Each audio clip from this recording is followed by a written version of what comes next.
से जन्म से नेत्र थे उनके पास, पर कुछ समय बाद एक रोग होने के कारण सूरदास जी के नेत्र चले गए।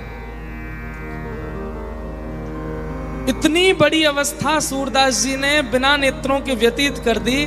ठाकुर जी जब कृपा करके आए और ठाकुर जी ने जब नेत्र प्रदान कर दिए सूरदास जी को, तो सूरदास जी अपने नेत्रों से पहली बार एक होश संभालने के बाद में पहली बार जब सूरदास जी ने नेत्र खोले, त्रिभंग ललित श्याम सुंदर सामने खड़े हैं, उनके रोम रोम का दर्शन करते हैं। घूम घूम के सूरदास जी ठाकुर जी को देखते हैं, चरण कैसे हैं, घुटने कैसे हैं, कमर कैसी है, वक्ष कैसा है, मुख कैसा है, कान कैसे हैं, केश कैसे हैं, एक एक रों का दर्शन करने के बाद सूरदास जी चरणों में प्रणाम करते हैं। अब मुझे एक वरदान दे दीजिए। बोले क्या? मेरे नेत्रों को वापस अंधा कर दो, अब मैं दोबारा नहीं देखना चाहता। क्यों? जिन नयनन में पी बसे दूजा ना ही समय। अब मैं किसी और को देखना नहीं चाहता, आप मेरे नेत्र वापस ले लीजिए। ये छवि खेलत नयनन में ना ही दूसरो ध्यान। ये छवि जो आपकी मेरे नेत्रों में बस गई है, बस ये बसी रहे, अब आप नेत्र वापस ले लो। क्यों? क्योंकि नेत्र रहेंगे तो देखते रहेंगे, और कहीं और अटक जाएं इस पर मुझे विश्वास नहीं है, मुझे अपने नेत्रों पे भरोसा नहीं है। आपको देख लिया, आप मुझे पुनः अंधा कर दो ताकि ये सदा आपके ही रहें और किसी का ध्यान ना करें।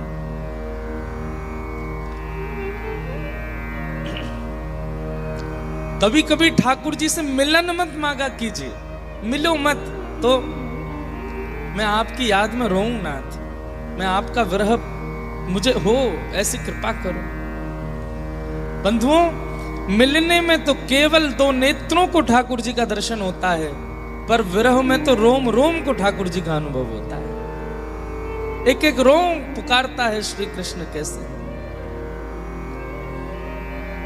इसलिए विरह बहुत आवश्यक है। आज विरह की बेला है, लेकिन हम आप सब लोग आज विरह का दिन है। हम आप सब लोग उत्सव ही मनाएंगे, आज भी गरबा उत्सव कर लेंगे, लेकिन उस गरबा के विश्राम के बाद बस स्मृतियां ले जाइएगा 7 दिन की अपने साथ, और इन स्मृतियों में ही रहिएगा। ये स्मृतियां ही आपकी भक्ति की पुष्टि करेंगी। और एक बात और बता दें, जब कभी भी चित्त में कोई दोष भाव प्रकट हो रहा हो, जब कभी भी चित्त में कोई दुर्भाव प्रकट हो रहा हो, उसी समय नेत्र बंद करके कथा में क्या क्या हुआ था सब याद कर लीजिएगा। ये स्मृतियां आपके चित्त को शुद्ध कर देंगी, पवित्र कर देंगी, भावों को, दुर्भावों को नष्ट कर देंगी। स्मृति में बहुत शक्ति है। और नहीं रहा जाए, नहीं रह पाओ चंडीगढ़ में, इतने ही व्याकुल हो जाओ तो फिर आ जाना गोवर्धन। 6 तारीख तक गिरिराज जी हैं, उसके बाद भी नहीं रह पाओ तो बद्रीनाथ आ जाना, कहीं ना कहीं आ जाना, पहुंच जाना। तो आज विश्राम दिवस है कथा का, कई सारे भाव आए हैं। आपने बताया था कि भगवान के आगे चिट डालकर पूछ लिया करिए जब दुविधा हो। एक बात और मैं कह दूं आपसे, ये मेरे पास ये वाला प्रश्न एक नहीं, ये रोज आए हैं मेरे पास। और अधिकतर लोगों ने क्या पूछा है पता है? कि हम जो चाहते थे ठाकुर जी ने हर बार उसके विपरीत ही बोला है, तो क्या करें? क्यों डाल रहे हो? अपनी मनमानी करनी है ठाकुर जी के आगे। ठाकुर जी अगर बोल दें ना तो ना है, ठाकुर जी बोले हाँ तो हाँ है, उनकी बात मानिए। और एक बात, कई लोगों ने आदत बना ली है, वो पानी पीऊं भी कि नहीं पीऊं ये भी ठाकुर जी से पूछ रहे हैं। तो ठाकुर जी भी चिड़ में फिर मना ही करते, मत पी, मर, प्यास ही रहे। अरे तो को बुद्धि दी है, दिमाग दियो है, नेत्र दिए, हाथ दिए, पाम दिए, इतना ज्यादा पीछे मत पड़ा करो ठाकुर जी के। अब आप हर बात उनसे पूछने के लिए जाओगे, अब छोटा बच्चा होता है वो हर बात अपनी माँ से पूछता है, मैं खाना खा लूँ माँ, मैं वहाँ बैठ जाऊँ माँ, तो माँ उसको सिखाती है भाई थोड़ा डिपेंडेंट बन, सेल्फ डिपेंड भी कर, कुछ कुछ अपने आप भी कर लिया कर। अब तुझे वॉशरूम भी जाना है तो मुझसे ही पूछेगा, जाना है तो जाओ। बालक जब बड़ा हो जाता है, योग्य हो जाता है, तो माँ भी चाहती है कि वो अपने आप अपने निर्णय लिया करे। ठाकुर जी की भी मन की इच्छा रहती है कि आप भाई विवेकी हो, कथा में जाते हो, कथा सुनते हो, गुरुजनों के सत्संग सुनते हो, थोड़ा अपने दिमाग से भी अपना निर्णय लिया करो। अब ये प्रश्न पता क्या है कि मैं रोज ठाकुर जी से पूछता हूं कि मैं ब्याह करूं कि नहीं करूं, ठाकुर जी रोज मना कर रहे हैं। ठाकुर जी यहाँ पे गुस्सा में मना कर रहे हैं, बोले अब तू गृहस्थी है, ब्याह नहीं करेगा तो कहां जाए, कर ले ब्याह, अब मुझसे क्यों पूछ रहा है। जहां ऐसी दुविधा पड़ जाती हो कि अब कुछ नहीं समझ आ रहा है, बहुत बहुत प्रयास अपने दिमाग का कर लिया, बड़े जनों से आज्ञा ले ली, फिर भी आप निर्णय नहीं ले पा रहे हैं, तब जाइए ठाकुर जी के पास। और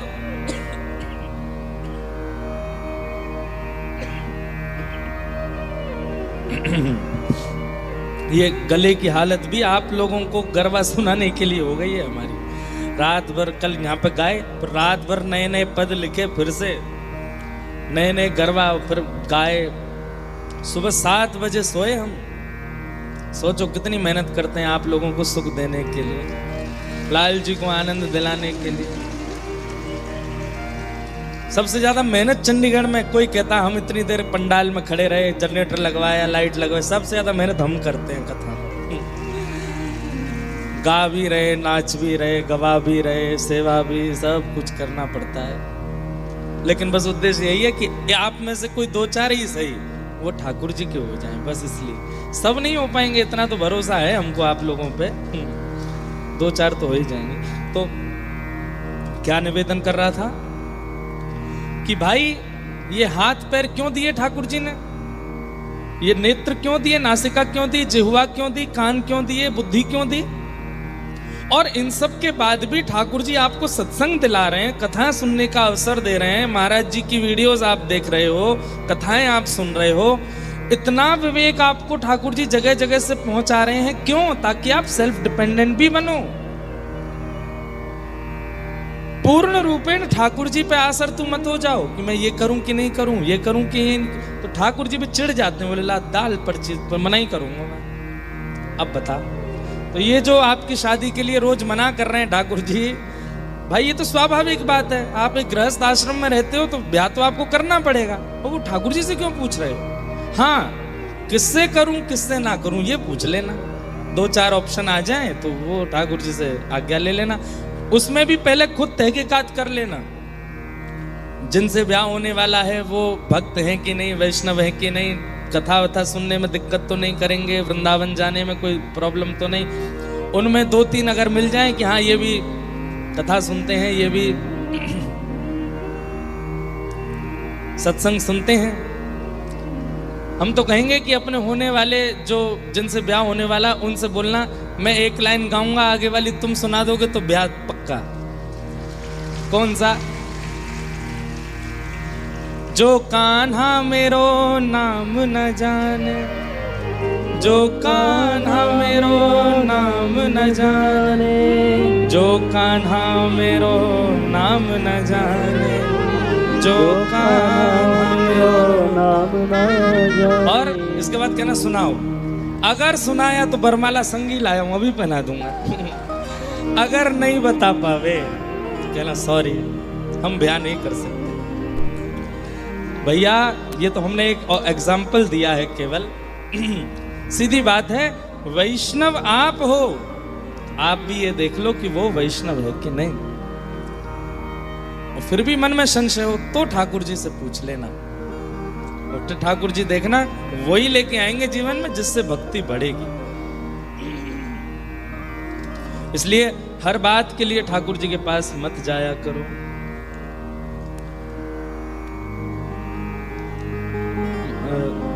महाराज जी जीवन में सरलता नहीं आ पा रही है, श्री जी की बहुत कृपा भी है, परंतु उनके लायक नहीं बन पा रहे हूँ। कुछ दिन सब कुछ बहुत अच्छे से होता है, कुछ दिन जबरदस्ती करनी पड़ती है।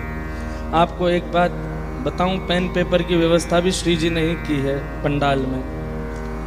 मुझसे आगे बैठी हुई आंटी ने पर्स से दे दिया। अच्छा देखो एक बात हमारी सुनिएगा,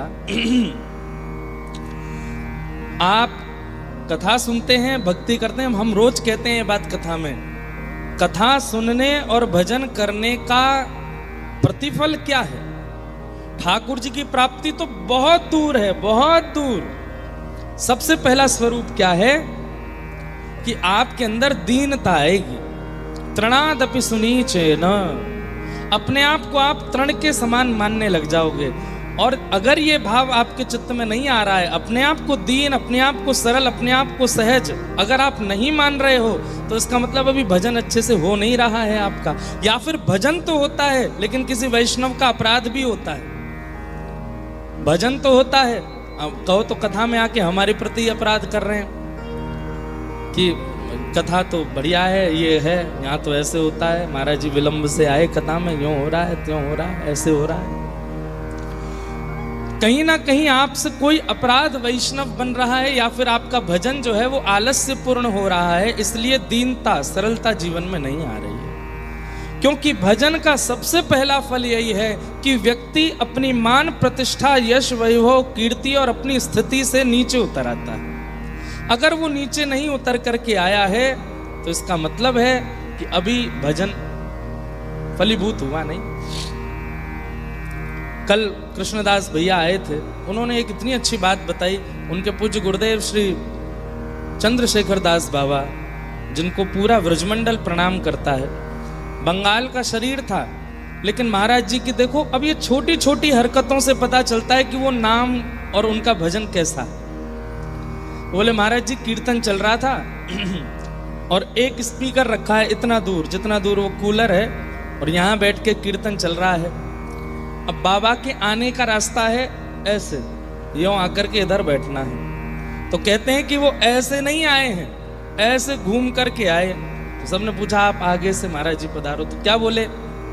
बोले वो स्पीकर में से नाम ध्वनि निकल रही है, मैं उसको लांग करके नहीं जाऊंगा, घूम करके जाऊंगा। उसको कैसे लांग सकते हैं? नाम प्रकट हो रहा है। आप नाम को शब्द कैसे मान सकते हो? नाम को स्वर कैसे मान सकते हो? वो साक्षात किशोरी जी हैं। जब कोई राधा कहता है तो इस स्पीकर से जब ध्वनि निकली है तो साक्षात किशोरी जी अष्ट सखियों के साथ निकल पड़ी हैं। आप बीच में कैसे काट के जा सकते हो? ये बात कल उन्होंने बताई तो मन में भाव आया कि संत चरण कितना भाव रखते हैं और हम कहां बैठे हैं, हम किस स्थिति में हैं। नाम जापक व्यक्ति के चित्त में, स्वभाव में, व्यवहार में, क्रिया में, विचार में, सोच में, सब में परिवर्तन आने लगेगा। और सबसे विशेष परिवर्तन, वो झुकने लगेगा, उसके अंदर दीनता आ जाएगी, सरलता आ जाएगी, विनम्रता आ जाएगी। और अगर वो विनम्र नहीं हुआ है, नाम जपता है 2-2 लाख, तो केवल आडंबर कर रहा है, नाम नहीं है।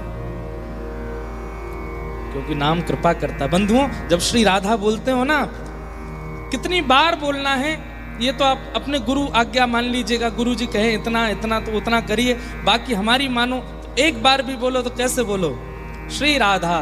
बस ये श्री राधा शब्द बोलते ही आपका नेत्र बंद हो जाए। सघन कुंज है, सघन कुंज में सुंदर सेज है, सेज के एक तरफ ललिता, एक तरफ विशाखा, यहाँ चमर डोरा रही हैं, यहाँ मोर छली कर रही हैं, सामने अष्ट सखियाँ सब हाथ में कोई पुष्प लेके खड़ी हैं, कोई गजरा लेके खड़ी हैं, कोई पान लेके खड़ी हैं, कोई पीकदानी लेके खड़ी हैं, कोई पंखा जल रही हैं। और सब अष्ट सखियों के मध्य में श्री किशोरी जी विराजमान हैं।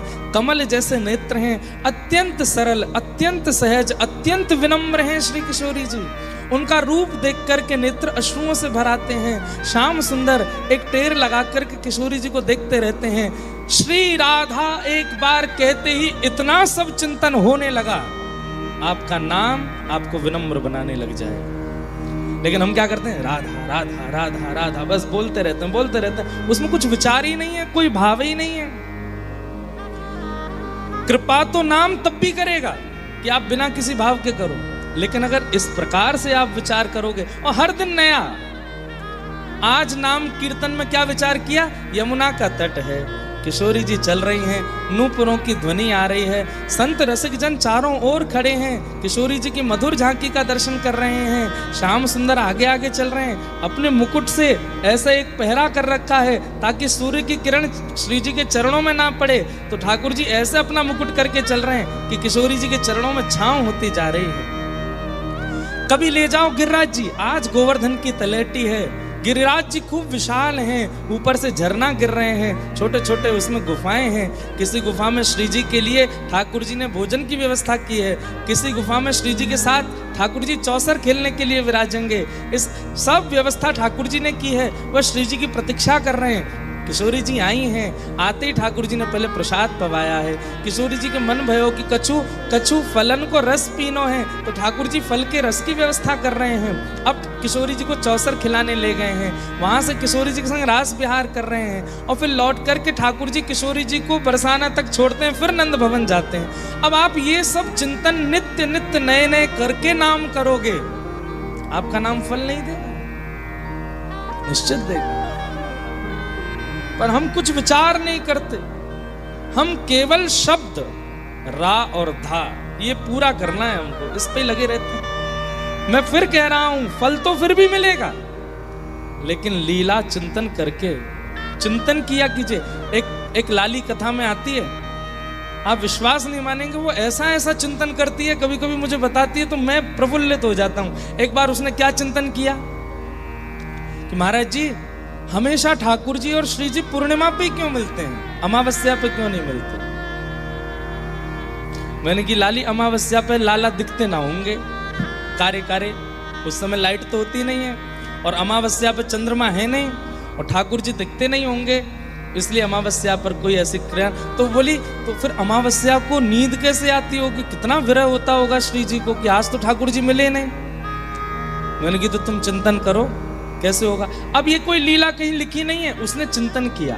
कैसे चिंतन, बोले महाराज जी एक दिन अमावस्या को मिले, ठाकुर जी आए, श्री जी कह रही हैं श्याम सुंदर कहाँ हो, रात हो रही अंधेरा। ठाकुर जी इतने में हंस गए तो दांत दिख, अच्छा जे खड़े, आओ बैठो। फिर किशोरी जी के मन में क्षोभ है, ठाकुर जी को बड़ी शर्म भी आ रही है, क्यों मैं इतनो कारो कायकू कि अमावस्या पे दुखू ही ना हूं। तो किशोरी जी को एक प्रेम में स्वभाव होता है ना कि जब प्रेमी को संकोच होता है तो दूसरा प्रेमी उसको सहज करता है कि तुम संकोच मत करो, इतना कोई बड़ी बात थोड़ी है।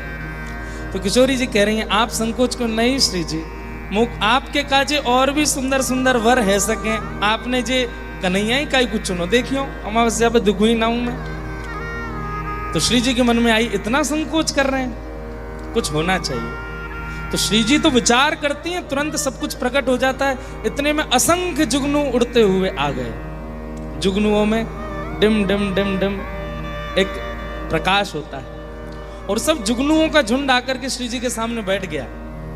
श्री जी ने इतने में ही विचार किया, आओ श्याम सुंदर आपको श्रृंगार करूं, और दिन तो तिलक से, चंदन से, मोतिन से, आभूषणन से श्रृंगार, आज आओ।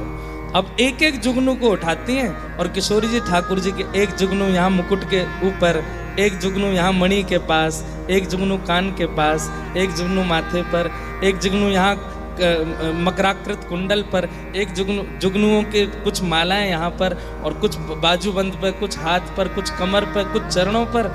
जैसे ही जुगनून ते श्रृंगार कियो, ठाकुर जी मंदम मंदम श्याम सुंदर ऐसे मधुर लग रहे हैं, पीली पीली डिम डिम वो जुगनुओं की प्रकाश से इतने आनंदित हो रहे हैं। किशोरी जी इस रूप को देख करके बलैया ले रही हैं। तभी चंद्रमा ने विचार किया, अरे अमावस्या तू कितनी निर्दयी है, तू ठाकुर जी के और श्री जी के सुख के लिए प्रकट ना आ सके, तू पूर्णिमा को ना ला सके। तभी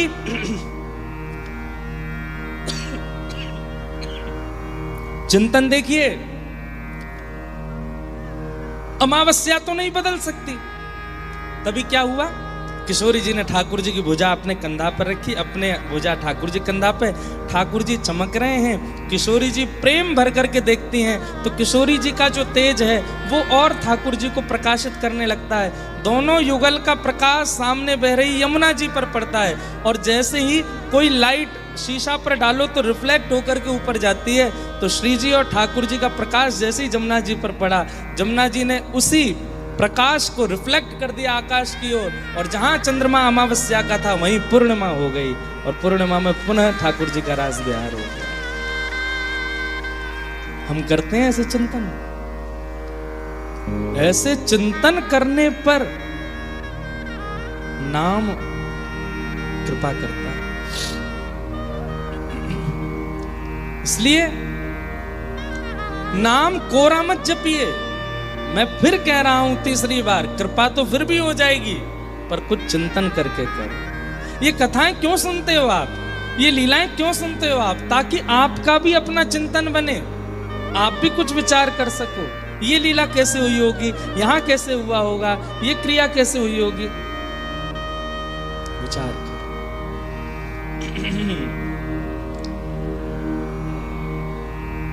तो जीवन सरल भी बन जाएगा, और जीवन में जो ठाकुर जी के लायक बनने की स्थिति है, ये तो कभी नहीं आ सकती। हम ठाकुर जी के लायक हैं, ये भाव तो कभी आएगा ही नहीं, और आना भी नहीं चाहिए।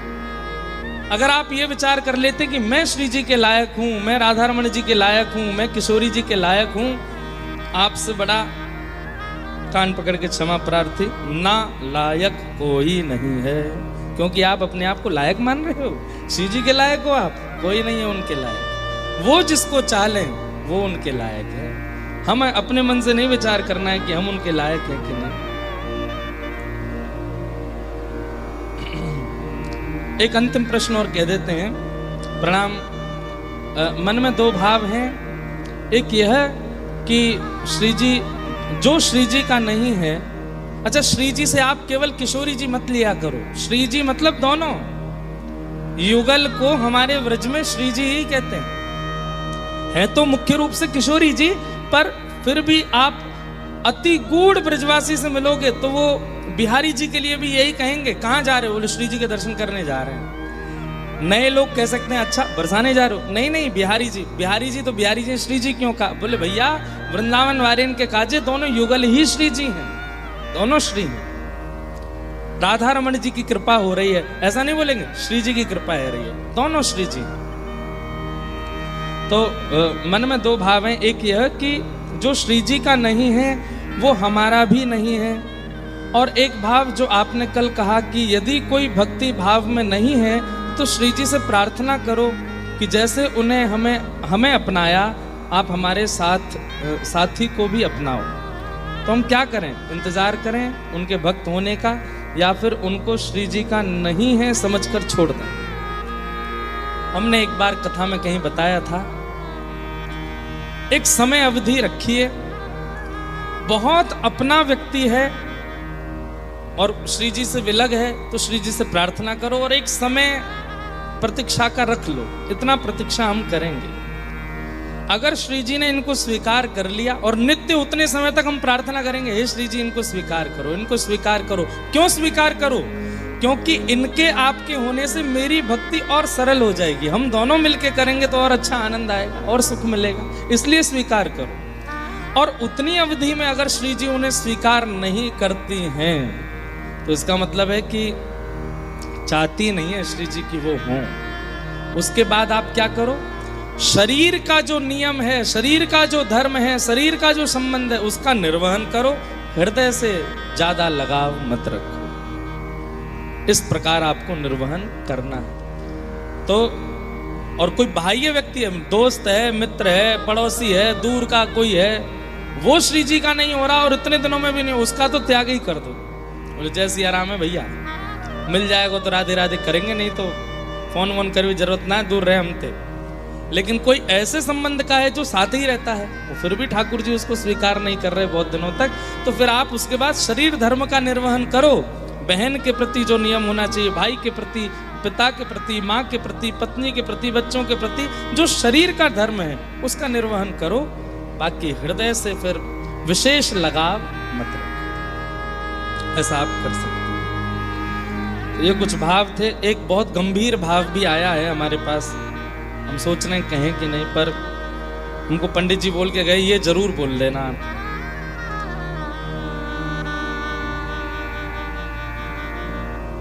कोई बहन का शायद प्रश्न है कि उनके जो पतिदेव हैं वो 5 महीने पहले ही भगवत धाम प्रस्थान कर गए और उनका भी श्री जी से बहुत प्रेम था। अब घर के लोग तो कहते हैं कि आप आगे बढ़ो, लेकिन मन वहीं रुक गया है, विचार नहीं कर पा रहे, रहा नहीं जाता, कैसे रहें, 7 वर्ष साथ में थे, उसके बाद अभी 5 महीने पहले उनका भगवत नाम गमन हो गया। अब क्या करें? ऐसी स्थिति में एक विचार, देखो आध्यात्मिक भाषा कई बार ना बड़ी कड़वी होती है। सेम यही प्रश्न मीराबाई से एक ने किया था। आज ही मैं अभी जब आ रहा था, गाड़ी में ही पढ़ता हुआ आ रहा था कि भक्तिमती मीराबाई जब द्वारिका में विराजमान हुई, अभी हम कथा सुनेंगे, तब एक व्यक्ति का बिल्कुल 11-12 वर्ष का बालक खत्म हो गया और वो व्यक्ति इतना ज्यादा परेशान, इतने भार में इस बात से कि मैं अपने बालक को बचा क्यों नहीं पाया। इसी भार के कारण उस व्यक्ति के मन में बार बार ये भावना आने लगी कि मैं विरक्ति ले लूं, मैं संन्यास ले लूं, मैं सब छोड़ दूं। आप सबको हमारी आवाज आ रही है ना? हाँ, तो ध्यान से सुनो सब लोग। अब वो व्यक्ति इतना परेशान रहने लगा, मैं क्या करूं क्या ना करूं। तो घूमता हुआ तीर्थों में जा रहा था, तब वो जब मीराबाई का नाम सुना तो द्वारिका में उनके पास गया और उनसे जाकर के भी उसने यही बात कही कि मेरा पुत्र चला गया और मैं तब से बहुत विचलित हूं, मैं क्या करूं। अब देखिए आध्यात्मिक भाषा कैसी है। हम किसी भी व्यक्ति के जाने पर, आप ये मत सोचिए ना कि मैं मंच पे बैठा हूं इसलिए ज्ञान दे रहा हूं। मेरे जीवन में भी कोई घटना, भगवान ना करे कभी घटेगी, मुझे भी पीड़ा होगी, मैं भी पीड़ित होऊंगा, मैं भी रोऊंगा, मुझे भी वो व्याकुलता होगी। लेकिन हाँ, इतना विश्वास कर सकते हैं कि ठाकुर जी की कथा कहते कहते कहते पीड़ा को पूरे जीवन पर हावी नहीं होने देंगे। पीड़ा होना, पीड़ा आना, किसी व्यक्ति का विरह होना, ये स्वाभाविक बात है, पर उस पीड़ा से अपने पूरे जीवन को विध्वंस कर देना, अपने आगामी जीवन को भी नष्ट कर देना, बिल्कुल एकांत में बैठ करके और ना खाना पीना, बिल्कुल इस प्रकार की स्थिति में आ जाना, ये उचित बात नहीं। पीड़ा सबके जीवन में आती है, कहीं छोटी, कहीं बड़ी, कहीं ज्यादा, कहीं कम।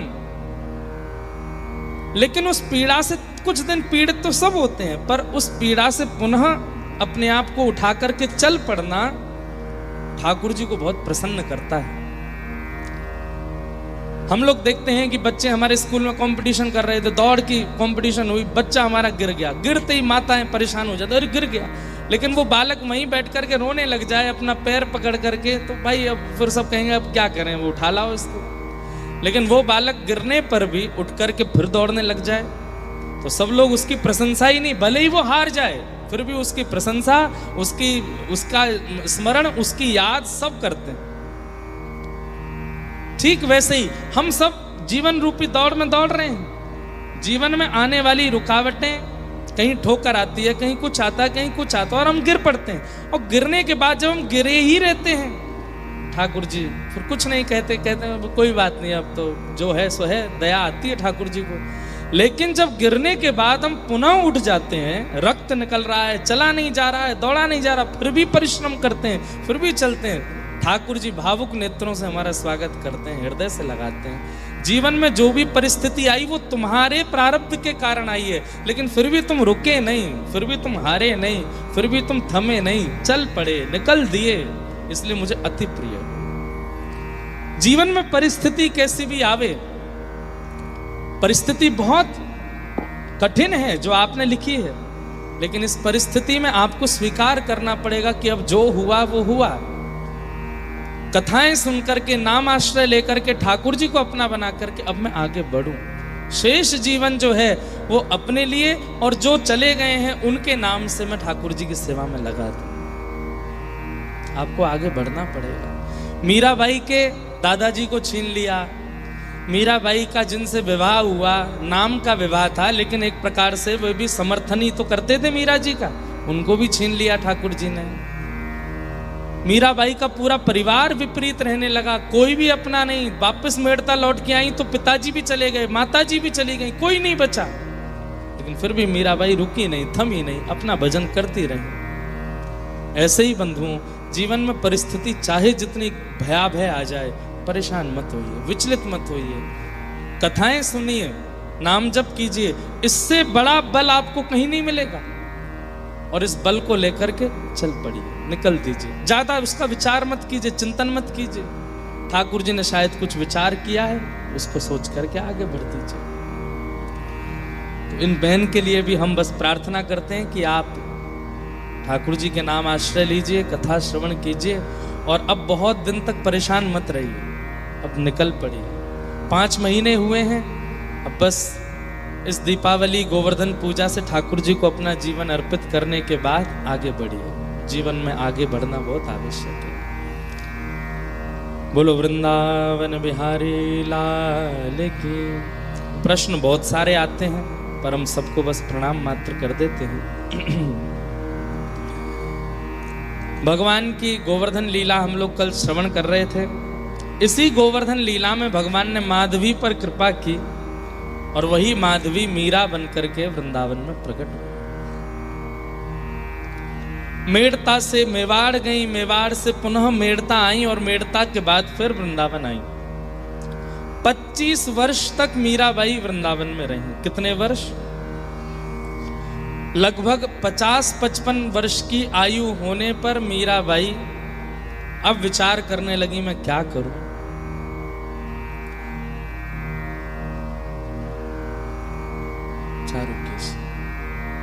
और मीराबाई को एक दिन स्वप्न आया। बहुत ध्यान से सुनिए सब लोग। और मीराबाई ने स्वप्न में क्या दर्शन किया कि देव की मैया वसुदेव जी, जिनको वो अपना सास ससुर मानती हैं, मानती नहीं है ही, कलिकाल में भगवान ने मीराबाई से ब्याह किया है। तो मीराबाई के स्वप्न में आया कि देवकी और वसुदेव वो दोनों आपस में चर्चा कर रहे हैं कि 16,108 नहीं, 16,109 बहुएं हैं हमारी, एक माधवी भी तो है। ये स्वप्न में देख रही है मीराबाई। तभी देवकी मैया कहती हैं, नहीं नहीं 108 ही हैं, 16,108 ही हैं। बोले क्यों? बोले एक तो ससुराल में ही नहीं रहती ना, वो तो कहीं और रहती है। जो ससुराल में रहे उसी को तो हम बहू मानेंगे। ये बात स्वप्न में देखने के बाद मीराबाई उठ बैठी। ध्यान से सुनिएगा। और मन में विचार करने लगी कि ये संकेत है मुझे कि अब मुझे ससुराल की ओर जाना चाहिए। और मीराबाई ने मन बना लिया कि अब मैं वृंदावन से द्वारिका जाऊंगी। और बाईसा निकल पड़ी। वृंदावन की स्थिति उस समय बताते हैं, या तो ठाकुर जी के मथुरा गमन पर वृंदावन इतना रोया होगा, या 25 वर्ष बाद आज जब मीराबाई वृंदावन से जा रही हैं, पूरे वृंदावन के संत वैष्णव भक्त ब्रजवासी सब भावुक हो गए। कईयों ने आकर के प्रार्थना की। अच्छा, मीराबाई ने किसी को स्वप्न नहीं बताया, बस चल पड़ी। कईयों ने आकर के प्रार्थना की, है भाई साहब आप व्रज को कैसे छोड़ के जा सकती हैं, यहां तो आपके प्राण बसते हैं। भाई साहब कहती हैं, मेरे प्राण यहां बसते हैं, पर मेरे प्राणनाथ भी तो व्रज से गए हैं, उनके भी तो प्राण वृंदावन में बसते थे। और शायद यही संकेत था कि अति प्रिय वस्तु, अति प्रिय स्थान, अति प्रिय व्यक्ति, कभी कभी उससे थोड़ी दूरी करनी चाहिए ताकि उसके प्रति प्रेम और प्रगाढ़ हो सके। आपको क्या लगता है कि वृंदावन छोड़ने में मेरी हालत खराब नहीं होती? मुझे बहुत पीड़ा है, मैं शायद जीवित ही ना रह पाऊं। ये वो वृंदावन है जिस वृंदावन के मार्ग की ओर चलती हुई मैं मूर्छित हो जाती हूं। उस वृंदावन से दूर जाना मेरे लिए बहुत पीड़ादायी है। लेकिन मुझे कोई संकेत हुआ है जिसके कारण मुझे द्वारिका जाना पड़ेगा। और बार बार वृंदावन को प्रणाम करती हैं, रज को प्रणाम करती हैं, यमुना जी को प्रणाम करती हैं, गोपेश्वर महादेव को प्रणाम करती हैं। कहते हैं आज पशु पक्षी जीव जंतु यमुना जी सबका कलरव शांत है, क्योंकि मीराबाई जा रही है।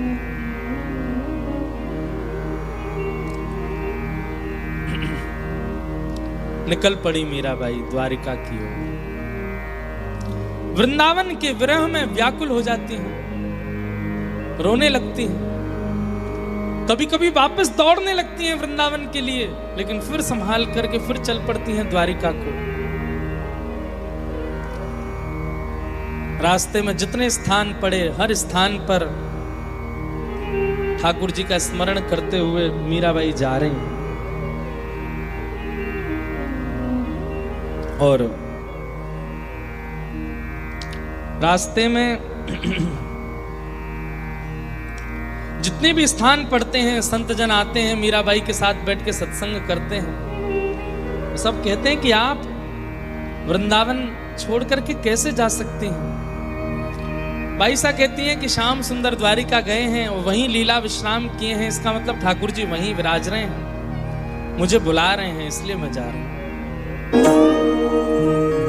क्या कह रहे हैं भाई साहब? जहां बिठावे तित ही बैठूं, बेचे तो बिक जाऊं, महारी वाकी प्रीत पुरानी, उन बिन पल न रहाऊं, मीरा दासी जन्म जन्म की बार बार बले जाऊं। कई लोग बहकाते भी हैं बाईसा को, आज तक आपके साथ अच्छा हुआ क्या है बाईसा? 10-12 वर्ष की आयु में आपका विवाह हो गया, ठाकुर जी ने क्यों नहीं रोका आपका विवाह? ऐसे कुल खानदान में विवाह हुआ जहां ननद, सास, देवर सब आपके साथ उत्पीड़ना करते, क्यों नहीं रोका ठाकुर जी ने? अरे आपके पति जिनसे आपका विवाह हुआ, उनके संरक्षण में कम से कम आपका भजन तो बनता था, उनको भी कुछ साल बाद आपसे छीन लिया, विधवा कर दिया आपको।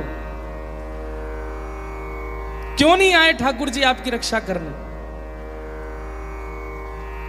इतना सब कुछ आपने सह लिया, आपका परिवार पूरा उजड़ गया, सब छोड़ छाड़ करके यहां वृंदावन में आकर के रहने लगी। यहां पर भी इतनी पीड़ा, इतने संकट, इतने विरह, इतना सब कुछ आपके जीवन में, क्यों नहीं आते ठाकुर जी? अरे अपने जीवन के 50 दशक पूरे कर चुकी हैं आप, अभी तक ठाकुर जी ने कृपा नहीं की। कितना लोगों ने बहकाया मीराबाई को, पर बाईसा कहती हैं जैसे राखे तैसे रहूंगी, इससे भी ज्यादा अगर वो कुछ करेंगे मेरे साथ, मुझे वो भी स्वीकार है, पर उन्हें नहीं छोड़ूंगी। उनके बारे में कुछ अनर्गल विचार नहीं ला सकते चित्त में। हम आप सबकी भक्ति कैसी है? हमारी अनुकूलता के जरा सी विपरीतता अगर प्रकट हो जाती है, हम ठाकुर जी के भजन में अविश्वास प्रकट कर देते हैं। पर बाईसा ने तो जीवन भर केवल कष्ट देखा है, लेकिन फिर भी अविश्वास नहीं लाई है अपने चित्त में। और क्या गाने लग गई? जहां बिठावे तित ही बैठूं, और अंत में तो ऐसा शब्द बोल दिया कि अब इसके बाद बोलेंगी क्या? बेचे तो बिक जाऊं, मीरा दासी जन्म जन्म की, फिर भी चाहे जो हो जाए मैं तो बार बार बलि जाऊं, मैं तो गिरधर के घर जाऊं, मैं तो गिरधर। बाईसा की एक बात सुनिएगा बंधु, अगर इन विपरीत अवस्थाओं से मैंने कृष्ण को छोड़ दिया होता तो मैं ये बात मान लेती कि वो भी मुझे नहीं चाहते हैं। इन लोगों के बहकावे में आकर के विपरीत अवस्थाओं से अगर मैंने उनका त्याग कर दिया होता तो मैं ये मान लेती कि शायद वो भी मेरा चयन नहीं कर रहे हैं। पर इतनी अव्यवस्था, इतनी विपरीतता, इतने बहकावे, इतने लोगों के कहने ताने आने सब सुन करने के बाद भी मेरे चित्त में उनके प्रति प्रेम नहीं घटता है, इसका मतलब वो भी मुझसे प्रेम करते हैं। मैं कैसे छोड़ सकती हूँ उनको? मेरे साथ चाहे जो कुछ हुआ हो जीवन में, मेरे चित्त में कभी आया ही नहीं कि मैं उन्हें छोड़ दूं। अरे एक भक्त का स्वभाव होता है, वो अपने जीवन में घटने वाली घटनाओं को अपना प्रारब्ध मानता है। ठाकुर जी नहीं भेज रहे हैं उसके जीवन में कष्ट, बल्कि उन कष्टों से जूझने वाला जो बल है वो ठाकुर जी उसको दे रहे हैं। बाकी जो भी उसके जीवन में आ रहा है वो उसका प्रारब्ध है। बाईसा कहती है मेरे साथ जो हुआ सब मेरा प्रारब्ध है, ठाकुर जी इसमें दोषी नहीं है, बल्कि उन्होंने तो मुझे बल दिया लड़ने का, जूझने का और हर स्थिति से आगे निकलने का। मैं उनको कैसे छोड़ सकती हूँ? और मीराबाई का आगमन द्वारिका में हुआ। जैसे ही द्वारिका पहुंची है महाराज, सबको तो नर नारी दिख रहे हैं, पर बाईसा को अरे घूंघट कर लेती हैं, सक में सखियां खड़ी। आप घूंघट क्यों कर? बलभद्र जी जा रहे हैं सामने से, बलराम जी जेठ जी हैं हमारे, जेठ जी जा रहे हैं। सब सखियां कहती हमें तो दिख नहीं रहे। अरे वो गए ना, अरे वो सामान्य व्यक्ति हो। नहीं नहीं, बलभद्र जी हैं। थोड़ी दूर गई तो वहां कोई ऐसे ही सामान्य बैठा था, प्रणाम करने लगे। सबने पूछा कौन है? वसुदेव जी हैं, ससुर जी हैं, प्रणाम कर, आशीर्वाद दे रहे हैं। बोलने लगती हैं आप आशीर्वाद नहीं देंगे? मैं इतने वर्ष बाद आपकी बहू आई हूं। सुनने वाले भी चौंक जाते हैं, कैसी बात करती है। बंधु एक बात तो समझनी पड़ेगी, भगवान स्वयं अपने भक्तों का परिचय देते हुए कहते हैं, वाक् गदगदा द्रवते यस्य चित्तम रुदत्य भिक्षणम हसति क्वचिच्च विलज्ज उद्गायत नृत्यते च मदभक्ति युक्तो भुवनम पुनातु। अपने भक्त का परिचय देते हुए ठाकुर जी कहते हैं मेरा भक्त कौन है? बोले वाक् गदगदा द्रवते यस्य चित्तम, जिसकी वाणी कभी गदगद हो जाती हो, जिसका हृदय कभी द्रवित हो जाता हो, जिसके नेत्रों से कभी भी आंसू आ जाते हो, जो कभी भी मेरे कीर्तन का स्मरण करके नृत्य करे, कभी भी हंसने लगे, कभी भी रोने लगे, जड़ चेतन किसी से भी बात करने लगे, मद्भक्ति युक्तो, वो मेरा भक्त है।